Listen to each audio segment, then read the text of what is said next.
Hello बच्चों, अभी तक आपने पढ़ा समुत्पाद वक्र, समुत्पाद वक्रों की विशेषताएं। समुत्पाद वक्रों की सहायता से उत्पादक के संतुलन को आपने समझा। आज का जो टॉपिक है वो है पैमाने के प्रतिफल के नियम। पैमाने के प्रतिफल के नियम को समझने से पहले हमें समझना होगा कि पैमाने के प्रतिफल का अर्थ क्या होता है। देखिए, जो उत्पादन होता है उत्पत्ति के अनेक साधनों का संयुक्त प्रयास का फल होता है। यानी कि जो उत्पत्ति में या उत्पादन के कार्य में जो साधन हम लगाते हैं, चाहे वो भूमि है, चाहे श्रम है, चाहे पूंजी है, ये जब सब मिलजुल कर कार्य करते हैं तो उसके परिणाम स्वरूप में उत्पादन की प्राप्ति होती है। यदि इन उत्पत्ति के साधनों में हम परिवर्तन कर दें किसी एक में भी, तो उसका जो प्रभाव है वो उत्पादन पर पड़ता है। जैसे कि माना भूमि की जो क्षमता है, अगर भूमि कम कर दें तो उत्पादन कम होगा, भूमि की मात्रा ज़्यादा होगी, भूमि ज़्यादा मात्रा में हमारे पास है तो उत्पादन अधिक होगा। अल्पकाल में एक साधन की मात्राओं में परिवर्तन किया जाता है जबकि अन्य साधन स्थिर हैं, तो कुल उत्पादन पर जो प्रभाव पड़ता है वह प्रतिफल के नियमों के अंतर्गत अध्ययन किया जाता है। यानी कि अल्पकाल में क्या होता है, एक साधन की मात्राओं में परिवर्तन किया जाता है किसी भी एक साधन की उत्पत्ति के, जबकि अन्य साधनों को स्थिर मान लिया जाता है, तो उत्पादन पर जो कुल प्रभाव पड़ता है वह प्रतिफल के नियमों के अंतर्गत अध्ययन किया जाता है। इसके विपरीत दीर्घकाल में उत्पत्ति के सभी साधन क्या होते हैं, परिवर्तनशील हो जाते हैं। इनके कारण उत्पादन पर जो प्रभाव पड़ता है वह पैमाने के प्रतिफल के अंतर्गत आते हैं। यानी कि दीर्घकाल में क्या होता है, उत्पत्ति के सभी साधन परिवर्तनशील हो जाते हैं, जिसके कारण क्या होता है कि उत्पादन पर जो भी प्रभाव पड़ेगा वह पैमाने के प्रतिफल के अंतर्गत हम अध्ययन करते हैं। अर्थात एक उत्पत्ति का साधन परिवर्तनशील हो जबकि अन्य साधन स्थिर रहे, उसके फलस्वरूप उत्पादन में जो परिवर्तन आते हैं वह प्रतिफल के नियम कहलाते हैं। इसके विपरीत जब उत्पत्ति के सभी साधन परिवर्तित कर दिए जाएं तो उसके कारण कुल उत्पादन में जो परिवर्तन आएगा वह पैमाने का प्रतिफल कहलाएगा। इस प्रकार स्पष्ट हो जाता है कि पैमाने के प्रतिफल को दीर्घकालीन उत्पादन फलन भी कहा जाता है। इसके विपरीत जो परिवर्तनशील अनुपातों के नियम या प्रतिफल के नियम को अल्पकालीन उत्पादन फलन भी कहते हैं। फिर आपको एक चित्र बनाया हुआ दिखाई देगा। देखिए, प्रस्तुत रेखा चित्र में देखिएगा आप कि एक्स अक्ष पर श्रम की मात्रा व वाई अक्ष पर पूंजी की मात्रा को मापा गया है। यहाँ हम यह मानकर चलते हैं कि उत्पादन जो है केवल दो साधनों श्रम व पूंजी द्वारा किया जाता है। IQ1, IQ2, IQ3 जो हैं ये क्रमशः तीन समुत्पाद वक्रों को दर्शा रहे हैं जो उत्पादन की क्रमशः 100, 200, 300 इकाइयों को बता रहे हैं। PQ रेखा जो दिखाई दे रही है ये वाई अक्ष से एक्स अक्ष पर समानांतर खींची गई है। OP जो है यहाँ पे पूंजी की स्थिर मात्रा को दर्शाती है। जैसे जैसे PQ रेखा पर हम P बिंदु से Q बिंदु की ओर बढ़ते हैं तो जो श्रम की इकाइयां हैं वो तो बढ़ती जाती हैं, किंतु जो पूंजी की मात्रा OP है वो क्या देखिएगा, स्थिर है।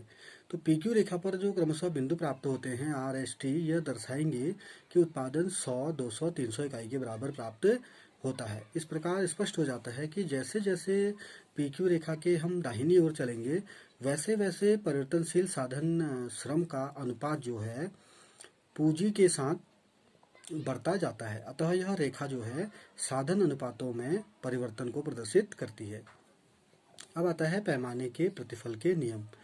पैमाने के प्रतिफल के जो नियम हैं इसके अंतर्गत उत्पत्ति के सभी साधन क्या होते हैं, परिवर्तनशील होते हैं और उनके कारण उत्पादन पर जो प्रभाव पड़ते हैं उनको दर्शाया जाता है। पैमाने के प्रतिफल के मुख्यतः तीन नियम क्रियाशील रहते हैं। इसमें जो पहला नियम आता है वो आता है पैमाने के बढ़ते हुए प्रतिफल का नियम, दूसरा आता है पैमाने के स्थिर प्रतिफल का नियम और तीसरा आता है पैमाने के घटते प्रतिफल का नियम। तो देखिए, पहला हम बात करेंगे पैमाने के बढ़ते हुए प्रतिफल के नियम की। पैमाने के बढ़ते हुए प्रतिफल के नियम के अनुसार देखिए, उत्पादन के साधनों में जिस अनुपात में परिवर्तन किया जाता है, उत्पादन के जो साधन है उत्पत्ति के, उसमें जिस अनुपात में हम परिवर्तन करेंगे, यदि उत्पादन में भी उसी अनुपात से अधिक परिवर्तन आता है, यानी कि जिस अनुपात में उत्पत्ति के साधनों में परिवर्तन किया जाता है और परिणाम स्वरूप उत्पादन में उस अनुपात से अधिक परिवर्तन आ जाता है, तो उसे पैमाने के बढ़ते हुए प्रतिफल का नियम कहते हैं। उदाहरण के लिए इसको समझें, यदि श्रम व पूंजी जो उत्पत्ति के साधन है दो, इनको हम 10% बढ़ाएं, 10% बढ़ा दें, और उत्पादन इसके कारण या इसके परिणाम स्वरूप 15% प्राप्त हो तो यह पैमाने के बढ़ते हुए प्रतिफल की अवस्था को दर्शाएगा। इसे हम एक रेखाचित्र द्वारा भी स्पष्ट कर सकते हैं। तो आप रेखाचित्र देखिएगा, इस रेखाचित्र में देखिएगा कि IQ1, IQ2, IQ3 व IQ4 जो हैं समुत्पाद वक्र हैं जो मूल बिंदु O से होकर गुजर रहे हैं।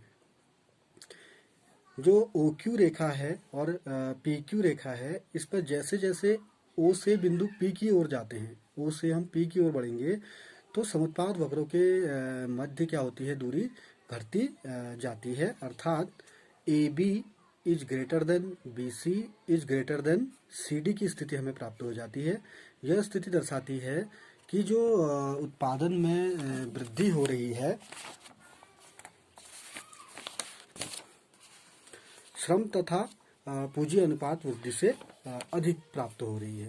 यानी कि जो AB is greater than BC is greater than CD की जो स्थिति आई है हमारे पास, यह हमें दर्शाएगी कि जो उत्पादन वृद्धि है वह श्रम पूंजी अनुपात वृद्धि से क्या हो रही है, अधिक हो रही है।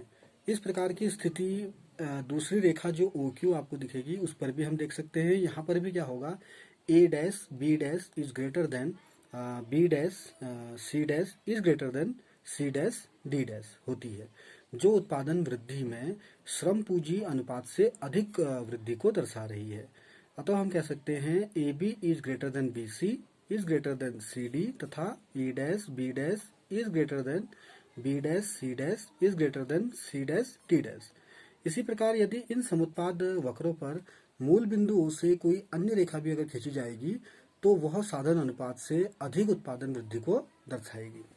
लेकिन शॉर्ट हम कहें कि जो उत्पत्ति के साधन में जिस अनुपात में हम वृद्धि करते हैं उस अनुपात से अधिक अगर उत्पादन में वृद्धि हो रही है तो वह अवस्था पैमाने के बढ़ते हुए प्रतिफल की अवस्था को दर्शाती है।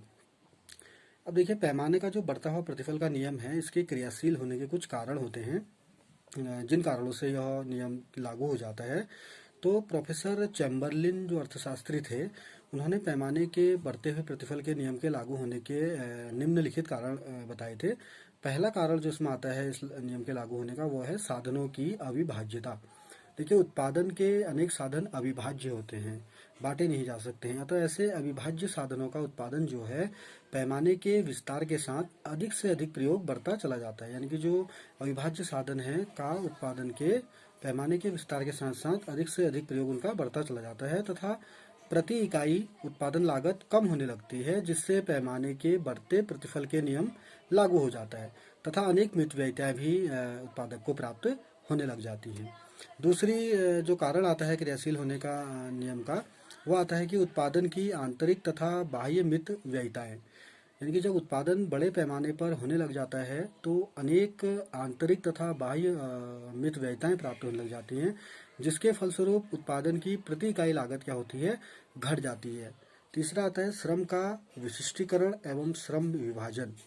पैमाने के विस्तार से क्या होता है कि श्रमिकों में अधिक विशिष्टीकरण तथा श्रम विभाजन के लाभ प्राप्त होने लग जाते हैं, जिसका प्रभाव यह होता है कि एक तरफ श्रमिकों की उत्पादकता बढ़ जाती है तो दूसरी तरफ प्रति इकाई लागत जो उत्पादन की है वह घट जाती है। चौथा जो आता है वो आता है पूंजीगत संपत्ति के आकार में वृद्धि। देखिए, जब उत्पादन क्षेत्र में पूंजीगत वस्तुओं का आकार क्या होता है, बढ़ जाता है, तो जो पूंजीगत वस्तुएं हैं उनसे उत्पादित उपज भी क्या होगी, बढ़ जाएगी तथा प्रति इकाई लागत क्या हो जाती है इस कंडीशन में कम प्राप्त होती है या कम हो जाती है। अगला नियम जो आता है पैमाने के प्रतिफल का, वो आता है पैमाने के स्थिर प्रतिफल का नियम। देखिए, इस नियम में क्या होता है कि यदि उत्पादन जो है, जो उत्पादन में जो परिवर्तन आ रहा है ठीक साधन परिवर्तन अनुपात के बराबर हो जाता है। यानी कि जिस अनुपात में उत्पत्ति के साधनों में परिवर्तन करते हैं ठीक उसी अनुपात में उत्पादन भी प्राप्त होता है, तो उसे पैमाने के स्थिर प्रतिफल के नियम की अवस्था कहते हैं। दूसरे शब्दों में कहें, जिस अनुपात में साधन अनुपात में वृद्धि होती है ठीक उसी अनुपात में उत्पादन में भी वृद्धि होती है, तो उसे पैमाने के स्थिर प्रतिफल का नियम कहते हैं। उदाहरण के लिए देखें, यदि श्रम और पूंजी अनुपात को 10% बढ़ाया जाए तथा उत्पादन भी 10% ही बढ़े तो वहां पैमाने का स्थिर प्रतिफल नियम क्रियाशील होगा। इसे भी हम एक रेखाचित्र द्वारा समझ सकते हैं।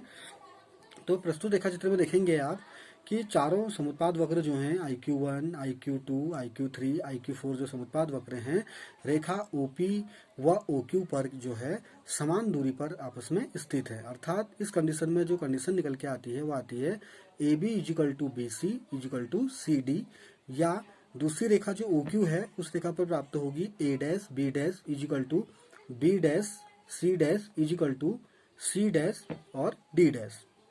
कहने का तात्पर्य यह है कि उत्पादन के दोनों साधन जो श्रम और पूंजी की क्रमशः समान मात्राओं को यदि प्रयोग करने से उत्पादन में एक समान रूप से स्थिर रूप से वृद्धि होती है तो वहाँ पे स्थिर प्रतिफल का नियम क्रियाशील होता है। स्थिर पैमाने के प्रतिफल के नियम के क्रियाशील होने के कारण इसके बाद आते हैं कि देखिए पैमाने का बढ़ता हुआ प्रतिफल नियम जो है ज़्यादा समय तक जारी नहीं रह सकता है। क्यों नहीं रह सकता है? क्योंकि साधनों की जो अविभाज्यता है, विशिष्टीकरण है, उसकी एक निश्चित सीमा होती है। इस निश्चित सीमा तक ही कोई साधन अविभाज्य होगा या श्रम का विशिष्टीकरण किया जा सकता है।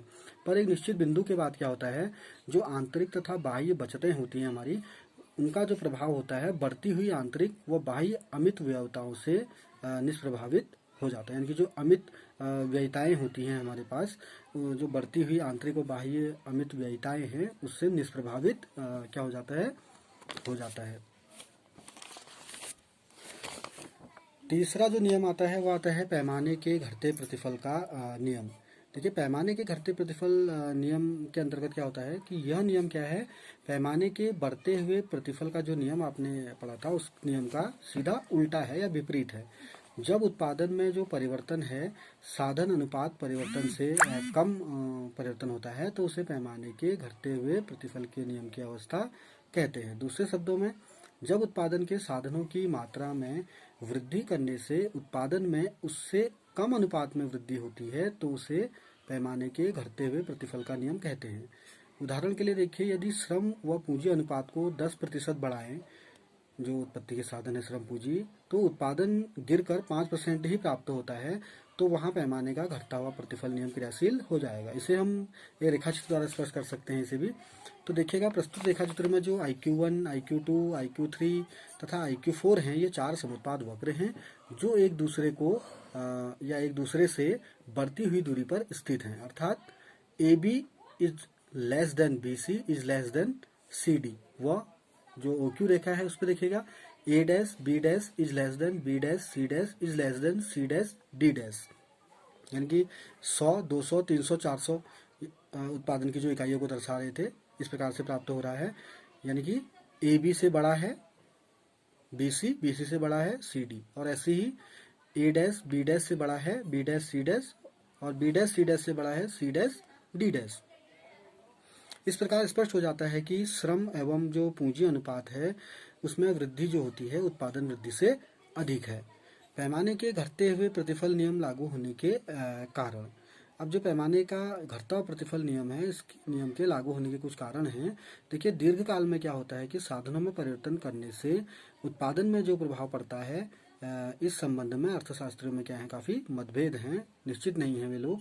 कुछ अर्थशास्त्रियों का कहना है कि जब बड़े पैमाने पर उत्पादक को अनेक अमित व्ययिताओं का सामना करना पड़ता है तो ये अमित व्ययिताएं वास्तव में बड़े पैमाने के उत्पादन की जटिलताओं व समस्याओं के कारण क्या होती हैं, उत्पन्न होती है। यानी कि जब उत्पादन अधिक पैमाने पे या ज़्यादा पैमाने पे बहुत अधिक मात्रा में किया जाता है तो उस कंडीशन में क्या होता है कि जो उत्पादक होता है उसको जो बचतें होती हैं, चाहे आंतरिक बचतें हों चाहे बाह्य बचतें हों, उनकी अमित व्ययताओं को उसको सामना करना पड़ता है। उदाहरण के लिए देखिए, जब एक स्थान पर अनेक फर्में स्थापित हो जाती हैं तो वित्त है या बिजली है, कच्चा माल है आदि की कीमतें अपने आप ही क्या हो जाएंगी, बढ़ जाएंगी। इसके अतिरिक्त भूमि की कीमतों एवं लगान में भी क्या हो जाएगी, वृद्धि हो जाएगी। यही नहीं, परिवहन व यातायात भी क्या हो जाता है, महंगा हो जाता है। दूसरी विचारधारा के अर्थशास्त्रियों का मानना था कि उद्यम जो है उत्पादन का महत्वपूर्ण साधन होता है। दीर्घकाल में सभी साधनों की मात्रा बढ़ जाती है किंतु उद्यमी के एक होने के कारण उस अनुपात में नहीं बढ़ा जाता है। इस स्थिति में घटते हुए प्रतिफल ही क्या होंगे, प्राप्त होंगे। तो ये थे पैमाने के प्रतिफल के नियम। धन्यवाद।